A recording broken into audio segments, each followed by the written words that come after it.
Today, we're gonna learn about trains. And oh, that sun is bright. But we're in the right place for trains. We're gonna learn about trains today. Mostly here at the museum that looks like a train. Some museums have a through line, a story that goes through history. This museum does not. The Moka Rail Museum is what I would call an artifact museum, where the museum is about the artifacts and the story of the artifacts, in this case, the engines and cars. So I am, to some regard, going to try to make a story, make a through line out of these different engines. And we're gonna start in the middle. So, buckle up for some non-linear storytelling.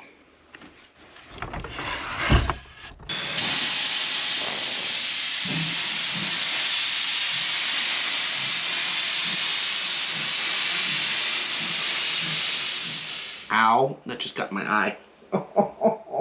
C1266 is in many ways the headliner of Moka Railways. It is a fully operational... I just got that in my eye again. C1266 is in many ways the headliner of Moka Railways. An operational steam train, it is used occasionally for movies, and most importantly for pulling tourists on the weekdays and weekends on a special tourist steam train line. It's actually it's pretty fun to go on.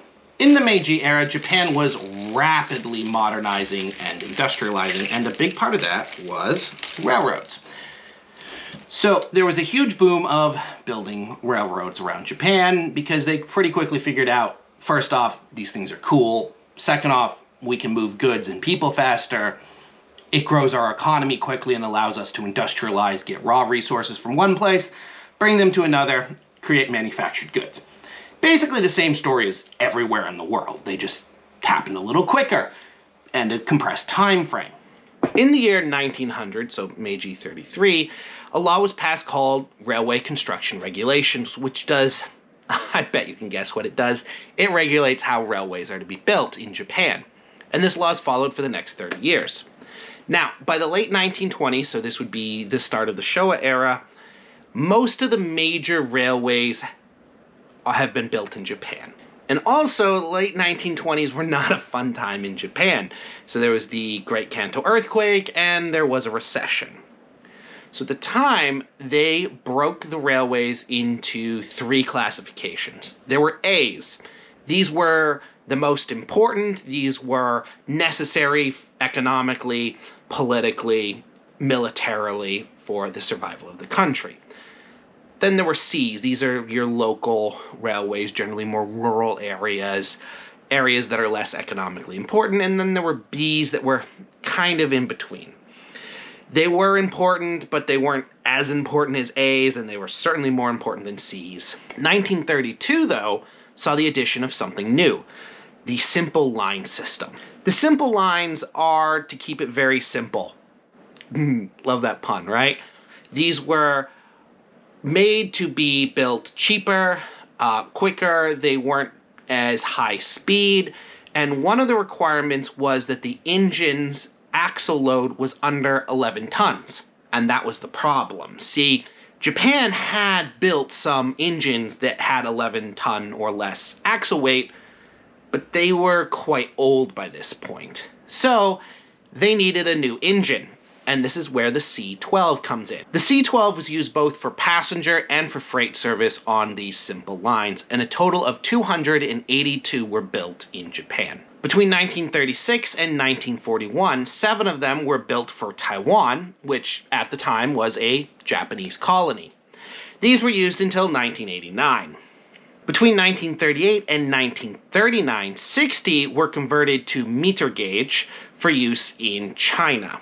They were used in China until 1983, and some of them were sent to Vietnam and were used from 1971 to 1976.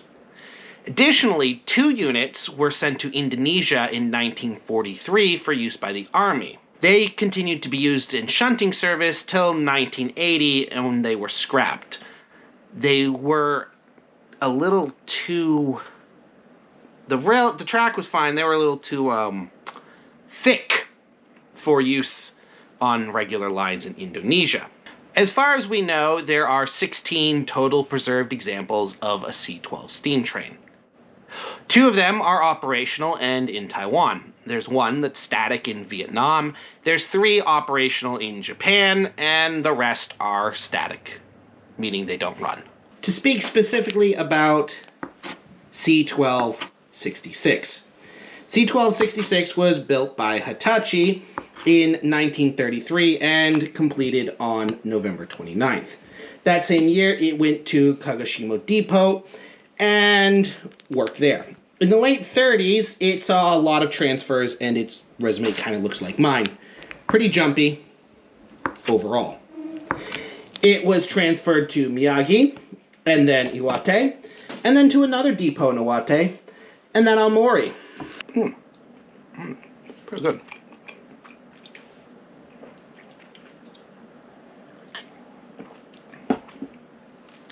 In 1944, C1266 was moved to Nagano and started doing shunting work and working as an auxiliary engine for crossing the Zen-Chidori Pass, and it also ran on the Iyama line. In 1972, 1266 was transferred to Fukushima for what was supposed to be its last posting.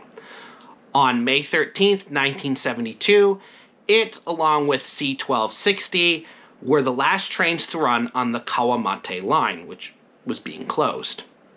So C1260, it stopped at Iwashiro Lino Station, and C1266 ran all the way to Iwashiro Kawamate Station, ending their careers and ending the Kawamate line. They became static preservations. That was not the end, though, as we can already tell. So, 1990s. Moka Railways is looking to start a steam train service, an SL line. So they looked at a bunch of different engines, and they settled on C1266. So, 1991, it was transferred to Moka Railways. Then it was moved to Omiya Works, where it was repaired. And the fact that it didn't take very long to repair kind of makes me wonder if that's a case of it was in really good shape, and so they picked a great train. They do really fast work at Omiya Works, or it's actually easier to get a steam train back into service than I thought it was. I suspect it's number 1 and number 2 and not number 3. C1266 started doing the SL line tours in 1995, and it's remained in use with occasional lending to other rail lines or use for filming.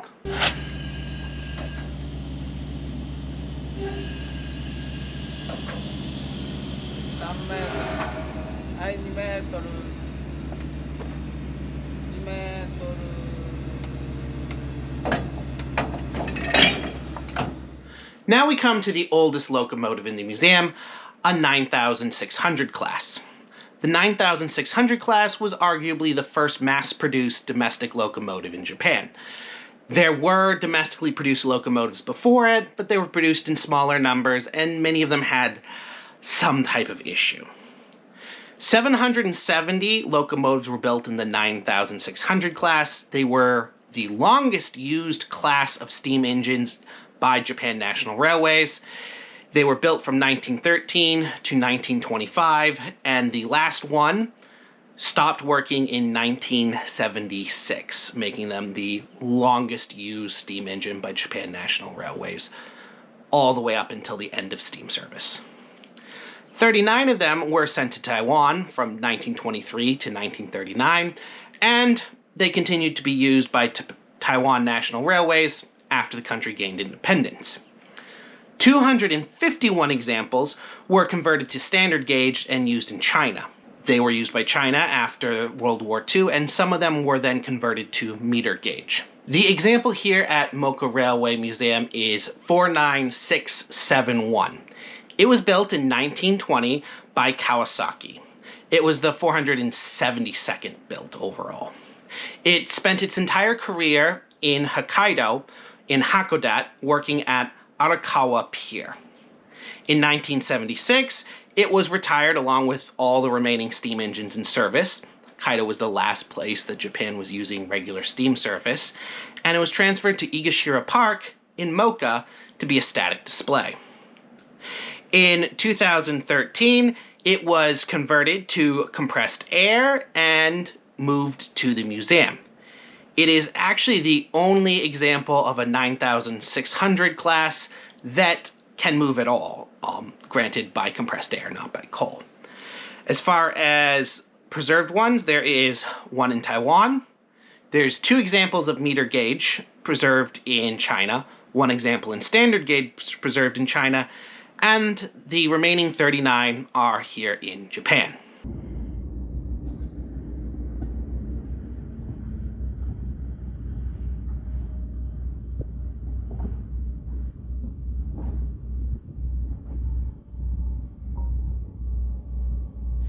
The D51 was Japan's most produced class of steam locomotives. By the mid-1930s, Japan's economy had recovered, and this led to an increase in demand for freight, meaning that Japan needed a new freight train. Built for Japan between 1936 and 1945, the D51 became Japan's most produced steam locomotive. They can be broken into 3 eras. 1936 to 1937 is usually called the early period. Standard, 1937 to 1944, and wartime, 1944 to 1945. After World War II ended, many of these wartime units were refitted with more reliable and standardized parts because they weren't that good. They were, resources were low, and it showed in how they were built. For the next few decades, D51 trains remained a common sight in Japan, mostly hauling freight, but occasionally hauling passengers, doing some work as auxiliary engines, and shunting. The D51's last use by Japan National Railways was on the 24th of December, 1975, when one hauled a freight train in Hokkaido. Most of the last as far as steam trains are going to be in Hokkaido because they were the last to switch away from steam engines. Along with being used in Japan proper, it was also used in Taiwan, which was a colony at the time. Between 1936 and 1944, 32 D51 trains were built for use in Taiwan. They remained in Taiwan after Taiwan gained independence and continued to be used. Along with success in Japan, the D51 also found export success. In 1949, 30 units were built for the USSR to be used on the Shkolin Railway, and they were used until 1979. 2 units were built for the Republic of Korea during the Korean War, and they were used until 1965. In 1951, 10 units went to the Philippines for use on the Manila Railroad and were used only until 1956. And then also in 1951, 5 units were sold to Taiwan for use by the Taiwan Rail Administration, and these were used along with the pre-war ones until 1983. The example here at the Moka Railway Museums is D51 number 146. So this was built by Nippon Sharu in 1938, and it spent its entire career in Hokkaido. It was eventually retired in 1975 and was moved to Shizuoka City in 1976.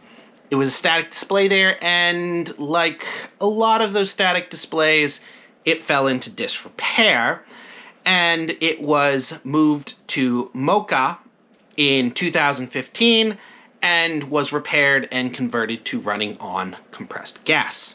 The D51 had absolutely massive production numbers, with 1,115 built for Japan, 37 for Taiwan, 10 for the Philippines, 2 for Korea, and 30 for the Soviet Union. Total preserved, there are 2 preserved in Russia, 4 preserved in Taiwan, 1 operational. 6 of them were converted to D61, 1 of which is preserved, and 174 are preserved in Japan, with 5 operational. Now we come to the last engine in the museum, and probably the one that gets the least love, but I still like it. This is an example of a Kiha 20. So the Kiha 20 were a family of diesel rail cars launched in 1957. They were used around Japan. They stopped production in 1966, by which point 1,126 units were built. This is the base model called the Kiha 20.